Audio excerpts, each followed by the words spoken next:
What's going on, guys? Quite literally 20 seconds after I finished recording the last BFR, Game 23 against the Minnesota Wild on December 3rd was played at 1 o'clock. I was at work. Once again, I could not watch the game because I was working. These afternoon games on weekends are killing me because I'm at work the entire day. Minnesota wins 4-1, and Hawks dropped to 7-16. That's the third loss in a row. Minnesota outshoots them 34-29.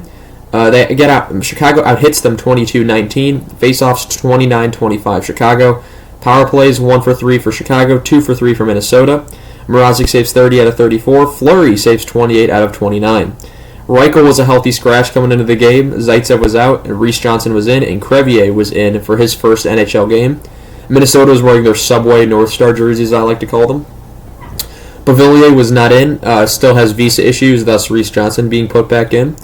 We go to the first period where 17:49, it starts early. It's a Minnesota deflection goal from Marco Rossi with his 7th of the season from Faber and Zuccarello to make it 1-0.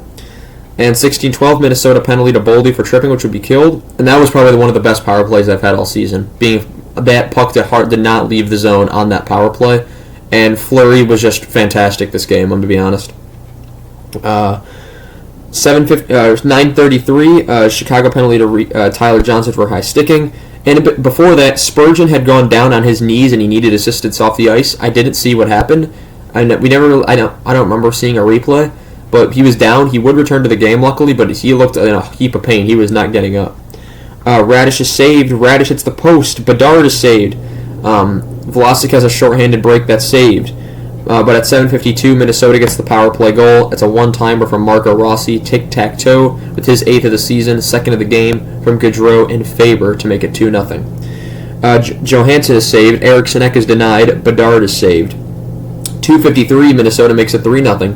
It's a one-timer open net goal. No chance for Mrazek on this one. Matt Zuccarello with his 6th of the season at 2:53. Kaprizov and Goligoski with the assist to make it 3-0. We go to the second period where Kaprizov is denied and Rossi is robbed of the hat trick early on. 15:03, Chicago penalty to Foligno for hooking, should be killed. The Hawks were getting some pressure. Foligno has a big hit on Faber. 8:47, Chicago penalty to Entwistle for slashing. And 8:24, so do quick math here. 23 seconds after that penalty is called, Minnesota gets their 4th consecutive goal. It's a deflection from Matt Boldy, 3rd of the season from Zuccarello and Spurgeon. That's how you knew he was back to make it 4-0. Minnesota was looking for a 5th late in the period as they keep pressuring. We go to the 3rd. 17:41, Minnesota penalty to Goligoski for high sticking, which would be killed. Entwistle is denied. 7:43, Minnesota penalty to Duhaime for hooking, which would not be killed. I don't know why I wrote killed down, but that would not be killed because on the power play at 7:05, it's a power play redirection goal for Taylor Radish with his 4th of the season from Tyler Johnson and Connor Bedard.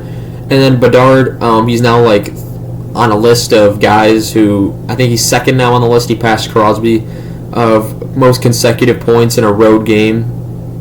I'm not sure if it was to start a season or just in general as an 18-year-old. Only person above him was Nathan McKinnon, and McKinnon was pretty far ahead of everyone else.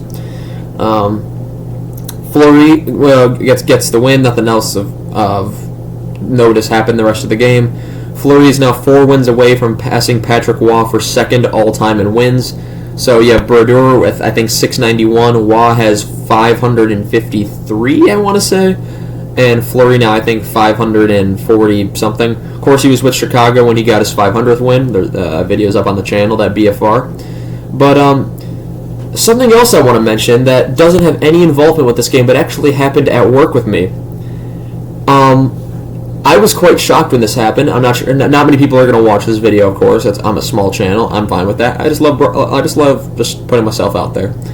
John McDonough walked into where I work yesterday, and I had I was in shock.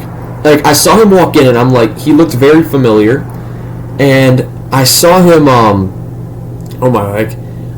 saw him, I'm like, I think that's him.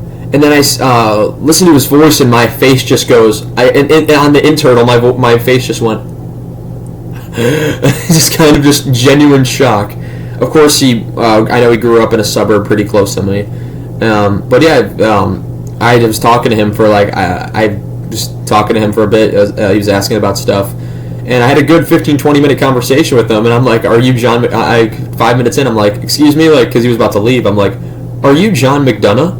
And he said yes, and I was like, it was amazing. He was a great person to talk to. Of course, he was the president of the Blackhawks for my entire childhood, 2007 to I think 2020, 2021, and then the 25 years before that, he was the president of the Cubs. So long history in Chicago. Of course, he's retired now, I believe. But it was very cool to get to talk to him, and I hope I get to see him again sometime, because that's the second time I've ever met him. Because the first time is actually on that shelf up there. There's a picture of me and him. Not going to take the picture down. But when I went to my second ever Hawks game, I got to go to this executive suite thing, and I got to take a picture with him, and that was pretty cool. But yeah, that's going to be all I have for you guys in this one. I want to thank you guys so much for watching. And aside from that cool experience I had, yeah, that's going to be all I have for you guys. And now I'm all caught up. Game tomorrow, I think it's against Nashville, if I'm correct. And probably going to lose their fourth in a row. So we'll see how that goes. Thank you guys so much for watching, and I shall see you guys in the next one. Goodbye.